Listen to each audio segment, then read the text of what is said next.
क्या आप जानते हैं कि दुनिया के सबसे महान आइडियाज तब नहीं आए जब लोग ग्रुप डिस्कशन कर रहे थे।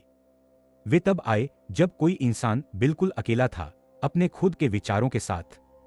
न्यूटन, आइंस्टीन, निकोला टेस्ला, इन सभी में एक चीज कॉमन थी।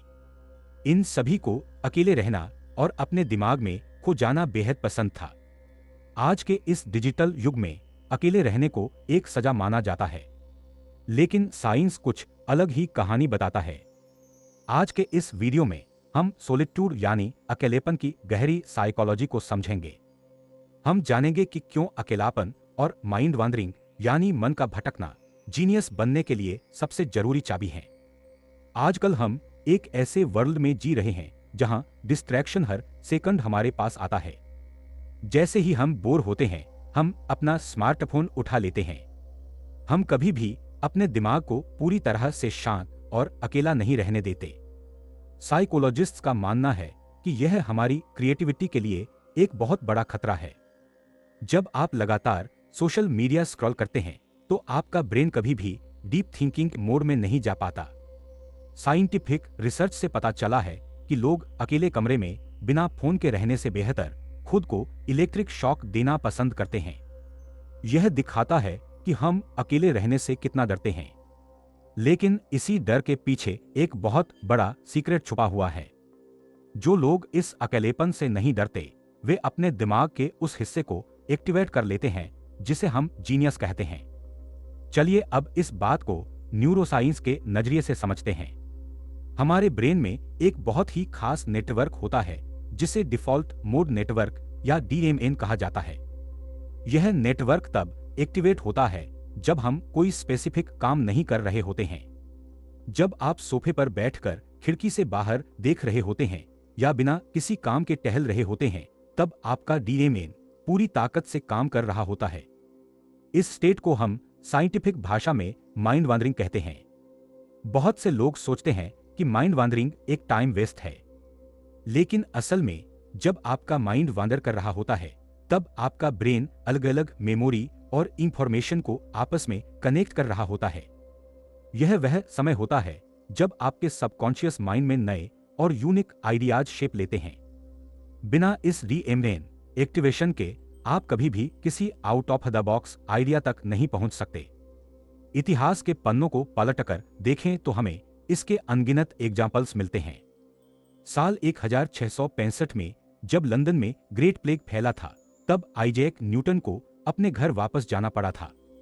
वहां उन्होंने लगभग 2 साल बिल्कुल अकेले गुजारे। उसी अकेलेपन के दौरान एक सेब को गिरते देखकर उन्होंने ग्रेविटी की थ्योरी डेवलप की। अगर न्यूटन उस समय लोगों से घिरे होते, तो शायद हमें कभी ग्रेविटी और कैलकुलस के नियम नहीं मिलते। इसी तरह अल्बर्ट आइंस्टीन अपने थॉट एक्सपेरिमेंट्स के लिए जाने जाते थे। वे अक्सर घंटों अकेले बैठकर इमेजिन करते थे कि अगर वे लाइट की स्पीड से ट्रेवल करें तो क्या होगा। निकोल टेस्ला का भी मानना था कि ओरिजिनलिटी हमेशा सॉलिट्यूड में ही पनपती है। टेस्ला ने एक बार कहा था कि दिमाग तब सबसे तेज काम करता है जब उसे बाहर की दुनिया से कोई डिस्टरबेंस नहीं मिलता। यहाँ एक बहुत ही जरूरी बात समझना बेहद आवश्यक है। सॉलिट्यूड यानी अकेलापन और लोनलीनेस यानी सुनापन, दोनों में बहुत बड़ा डिफरेंस है। लोनलीनेस एक नेगेटिव स्टेट है जहां आप दूसरों की कमी महसूस करते हैं और दुखी होते हैं, लेकिन सॉलिट्यूड एक पॉजिटिव स्टेट है जहां आप खुद के साथ खुश और कंप्लीट फील करते हैं। सॉलिट्यूड में आप अपने विचारों के साथ एक गहरे रिलेशनशिप में होते हैं। जब आप सॉलिट्यूड को गले लगाते हैं, तो आप खुद को बेहतर तरीके से समझ पाते हैं। आप अपने गोल्स, अपने फियर्स और अपनी इनर कॉलिंग को स्पष्ट रूप से देख पाते हैं। चलिए बात करते हैं कि सॉलिट्यूड और माइंड वॉन्डरिंग से हमें क्या-क्या फायदे होते हैं। सबसे पहला फायदा है डीप क्रिएटिविटी। जब आप बाहरी दुनिया के शोर को बंद कर देते हैं, तो आपके अंदर का क्रिएटिव सोर्स एक्टिवेट हो जाता है। दूसरा फायदा है प्रॉब्लम सॉल्विंग एबिलिटी।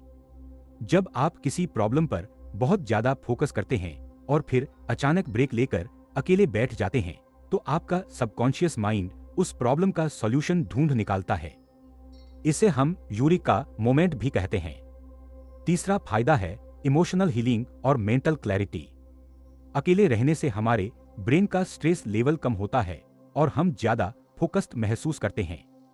अब सवाल उठता है कि हम अपनी बिजी लाइफ में इस सॉलिट्यूड को कैसे शामिल करें।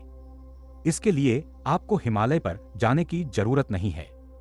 आप अपनी डेली लाइफ में छोटे छोटे बदलाव करके इसकी शुरुआत कर सकते हैं। सबसे पहले हर दिन कम से कम 15 से 30 मिनट के लिए डिजिटल डिटॉक्स की प्रैक्टिस करें। इस समय के दौरान अपने फोन, लैपटॉप और टीवी को पूरी तरह से बंद कर दें। आप एक शांत वॉक पर जा सकते हैं, लेकिन बिना किसी हेडफोन या म्यूजिक के। बस अपने आसपास के नेचर को देखें और अपने विचारों को बिना किसी जजमेंट के बहने दें। दूसरा तरीका है डू नथिंग टाइम शेड्यूल करना। अपने कैलेंडर में हर दिन कुछ समय सिर्फ बैठने और सोचने के लिए बुक करें। इसे एक जरूरी अपॉइंटमेंट की तरह ट्रीट करें। तीसरा तरीका है जर्नल लिखना। जब आप अकेले होते हैं तो अपने दिमाग में आने वाले रैंडम थॉट्स को एक डायरी में लिखना शुरू करें। यह आपके माइंड को डिक्लटर करने का एक बेहतरीन तरीका है। दोस्तों, याद रखें कि असली जीनियस बनने का सफर बाहर की दुनिया में नहीं, बल्कि आपके अंदर की दुनिया से शुरू होता है। इसलिए अकेले रहने से डरे नहीं, बल्कि इसे एक सुपर पावर की तरह इस्तेमाल करें। अगली बार जब आप बोर हों तो तुरंत फोन उठाने की जगह अपने दिमाग को थोड़ा भटकने का मौका दें। क्या पता आपका अगला आइडिया ही दुनिया को बदलने वाला हो। अगर आपको यह वीडियो इंस्पायरिंग लगा हो तो इसे लाइक जरूर करें और अपने दोस्तों के साथ शेयर करें। कमेंट्स में हमें बताएं कि क्या आप भी सॉलिट्यूड का अनुभव करते हैं और यह आपके लिए कैसे काम करता है। ऐसे ही डीप साइकोलॉजिकल और इंफॉर्मेटिव कंटेंट के लिए हमारे चैनल को सब्सक्राइब करना न भूलें। मिलते हैं अगले वीडियो में। तब तक के लिए अपने अंदर के जीनियस को एक्सप्लोर करते